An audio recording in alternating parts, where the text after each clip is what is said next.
So the first question that comes to mind to the inquisitive reader and hearer is, what is Ahlus Sunnah wal Jama'ah? You need to define it, because there's many people out there today who like to use this term as a catchphrase for themselves, and maybe for certain other reasons, like to attract people to their group, to their sect, to their doctrine, and so forth.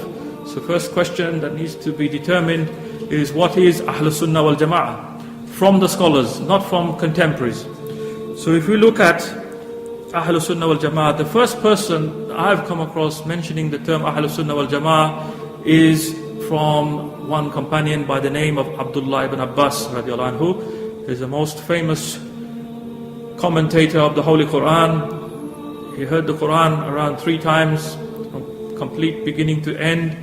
And so he is the most foremost commentator of the Quran after the Prophet ﷺ. And he is on record as saying, there's a book called the Tafsir of Ibn Abi Hatim, Abdurrahman Ibn Abi Hatim al-Razi, who lived in the 3rd century. He died in 327 after the Hijrah. Now in his Tafsir, under number 3998, he gives his chain of transmission. And the chain of transmission goes back to Abdullah ibn Abbas, and under the ayat found in Surah Al-Imran, Surah number 3, verse 106 to 107. I'll give you the translation of the verse.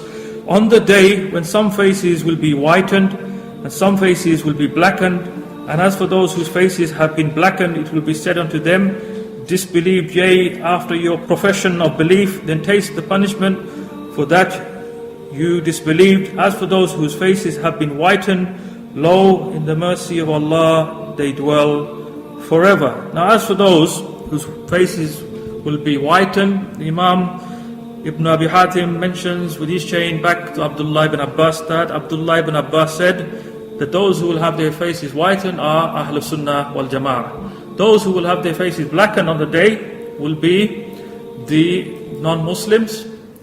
And also other tafsirs mention the innovators, those people who didn't really belong to Ahlus Sunnah wal Jama'ah. These people, they will be humiliated on the Day of Judgment as well, according to other narrations going back to the Salafus Salihin. So the first person to utilize this term is Abdullah ibn Abbas. So Ahlus Sunnah wal Jama'ah, it means people of the Sunnah, meaning those who adhere to the Prophet ﷺ Sunnah. So it's not something that he's come out from nowhere. He's referring to who? The people of the Sunnah at the time of Abdullah ibn Abbas were the Sahaba. So that is the yardstick. The real people of the Sunnah are those who adhere to the way of the Sahaba and their aqeedah, inshallah. Now as for being more precise in what is Ahlus Sunnah wal Jama'ah, after the time of the first 3 generations of Islam, the Salafus Salihin, and we've mentioned a hadith that in every generation there will be people who will stand for the truth, and they will eradicate false beliefs and practices as well. There will always be a group who will have the correct aqeedah until the last hour is established. And the people of desires, the innovators, will not be able to vanquish them. And so the next question is, who are the Ahlus Sunnah wal Jama'ah after the Salafus Salihin? There has to be a group of people in every century that we can precisely pinpoint and name belonging to Ahlus Sunnah wal Jama'ah. We know, according to one hadith of the Prophet ﷺ, that there will be 73 sects within Islam. 73 sects within Islam, and only one will be saved. And that saved sect is the one that adheres to the path of the Prophet ﷺ and the Sahaba. And the other 72 sects, we don't declare them to be non-Muslims. What we say is that they will burn in the fire of hell for an appointed period of time, and they will come into the paradise as long as they did not commit shirk. That's the condition. So this one group is called Ahlus Sunnah wal Jama'ah. This one group is called the victorious group, Ta'ifatul Mansura. This one group is called As-Sawadul Azam, the great mass of believers. These terms, they all have an origin in hadith as well. They're not something that were invented by certain scholars in later times. And in Sahih al-Bukhari, volume 6, 489, from Abu Ubaidah, I asked Aisha regarding the verse, verily we have granted you Al-Kawthar. She replied, Al-Kawthar is a river which has been given to your Prophet, on the banks of which there are tents of hollow pearls, and its utensils are as numberless as the stars. So this hadith mentions that the Hawd al-Kawthar has many utensils which are numerous like the stars. There are literally, as the Western scientists are telling us today, millions upon millions, if not billions upon billions of stars.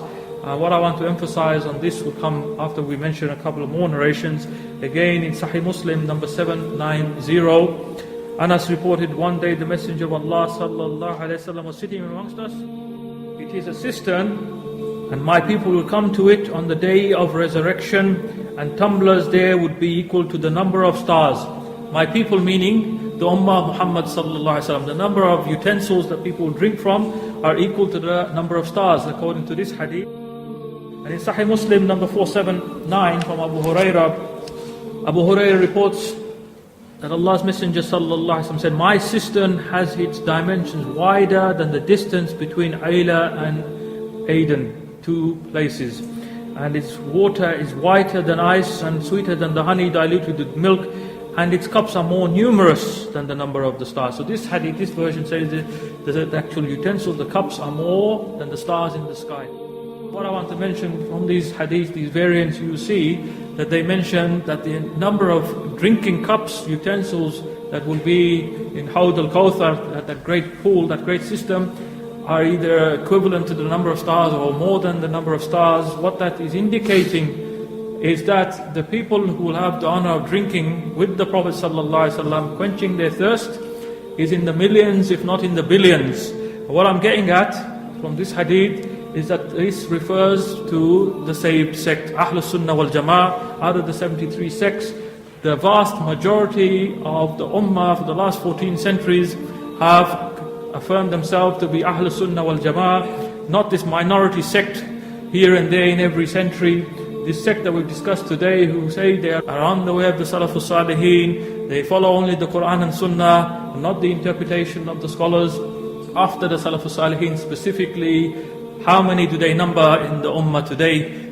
A minuscule number compared to 14 centuries of people who after the Salafus Salihin have affirmed the way of the asharis and the maturidis and the true understanding of the creed of Imam Ahmad ibn Hanbal. They number in the millions, if not in the billions. So this hadith to me is a clear-cut verdict that Ahlus Sunnah wal Jama'ah will be the largest mass of the believers. This mass of believers is called al-Sawad al-Azam. There's another hadith which proves that there will be a great number of Muslims who will enter Jannah alongside the Prophet ﷺ, and they will outnumber the Ummah of all the other Prophets. And there's a proof for this in Sahih Bukhari and in Sahih Muslim. And the wording that I'll mention is from Sahih Muslim, the English translation number 425. Hussain bin Abdul Rahman reported, I was with... When a very large group was brought to me, I conceived as if it were my ummah. Then it was said to me, it is Musa and his people. You should look at the horizon, and I saw a very huge group. It was again said to me, see the other side of the horizon. And there was also a very huge group, Sawad Azim. It was said to me, this is your ummah. And amongst them, there were 70,000 persons who would be made to enter paradise without rendering any account and without suffering any torment. And he then stood up and went to his house, and the people began to talk. And the hadith continues. What this shows, that the largest ummah in the hereafter will be the ummah of the Prophet ﷺ. And if you take that hadith literally about the stars, being the utensils in the Hawd al-Kawthar, being more than the number of stars in the sky, then the ummah of Muhammad ﷺ who will enter Jannah and quench their thirst from Hawd al-Kawthar are in the millions, if not in the billions. Not this minority sect that have appeared in every century. Those 72 sects, if you look at them, their numbers are a minor number. The quantity is small compared to Ahlus Sunnah wal Jama'ah. They are the large group, as-Sawad al-Azam. This is what as-Sawad al-Azam means, the great mass of believers, and derived from the hadith in Sahih Bukhari and Sahih Muslim. Now Imam al-Shafi'i in his famous Risala, he's commented on this issue about the Jama'ah as well. You'll see there's an English translation of the book al-Risala, page 252. He mentions Sufyan ibn Uyayna, who is a teacher of Imam al-Shafi'i, told us from Abdul Malik bin Umair, from Abdul Rahman bin Abdullah ibn Masud, from his father, that the Prophet ﷺ said that God will grant prosperity to His servant who hears my words, remembers them, guards them, and hands them on. Many a transmitter of law is no lawyer himself, meaning a faqih, and many may transmit law to others who are more versed in the law than they. The heart of a Muslim shall never harbor vindictive feelings against three: sincerity in working for God, faithfulness to Muslims, and conformity to the community of believers, meaning al-Jama'ah. Their call shall protect the believers and guard them from the devil's delusion. This is a hadith you find in the Sunnah of Darimi and the Musnad of Ahmad as well.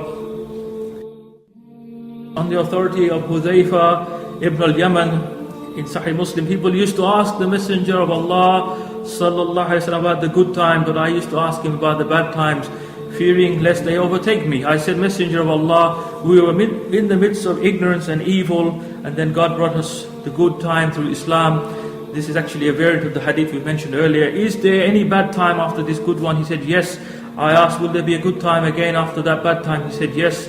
But therein will be a hidden evil. I asked, what will be the evil hidden therein? He said, that time will witness the rise of the people who will adopt ways other than mine and seek guidance other than mine.